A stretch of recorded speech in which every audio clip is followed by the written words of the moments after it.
নমস্কার বন্ধুরা, আশা করি সকলে ভালো আছো। আমরাও খুব ভালো আছি। নতুন একটি সকাল নিয়ে তোমাদের সামনে চলে এসেছি।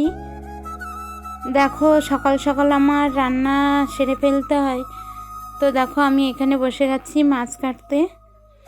ঘরে যে কই মাছ জিয়ানো ছিল সেইখান থেকে দুটো নিয়ে চলে এসেছি, মাছ কাটছি।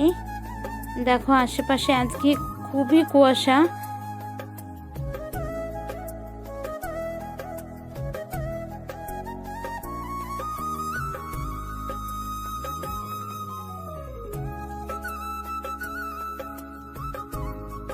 দেখো বন্ধুরা, এই যে আম গাছটি দেখছো, এই আম গাছটাই এবার খুব পরিমাণে মুকুল এসেছে। কিন্তু আমাদের ঘরের পিছনে যে আম গাছটা, ওই গাছটা একদমই মুকুল আসেনি।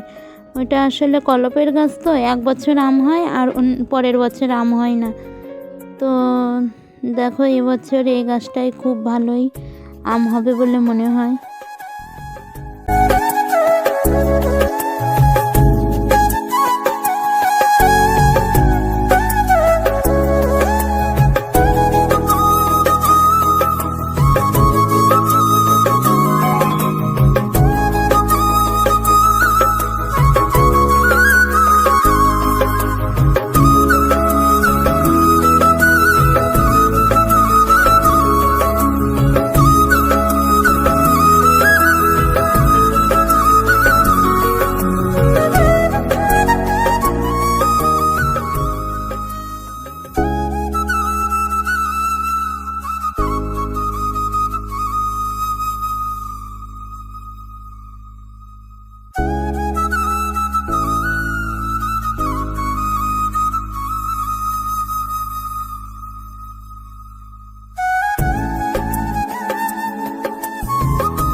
দেখো বন্ধুরা, ওইদিকে আমি রান্না করছি আর এইদিকে সুনুর বাবা এই যে ছোট্ট একটা গর্ত করছে।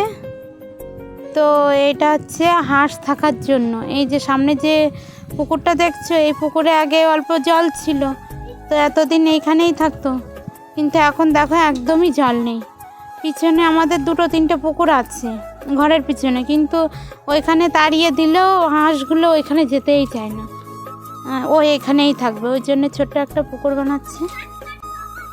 দেখো বন্ধুরা, গিয়েছিলাম সুনুকে স্কুল থেকে আনতে।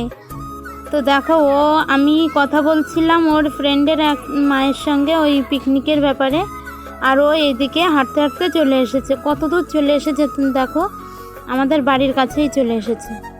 রাগ করে আমি ওকে আজকে আনিই নি সাইকেলে। দেখো, আর দুটো বাড়ির পর আমাদের বাড়ি, এত দূর স্কুল থেকে চলে এসেছে একা একা। তো দেখো, তারপর সুনুকে চান করিয়ে এই যে খেতে বসেছি। সুনু বলছে আজকে খাওয়ার ভিডিওটা সুনুর জন্যই করলাম। ও বলছে, মা একটু ভিডিও করো না, আমরা খাচ্ছি।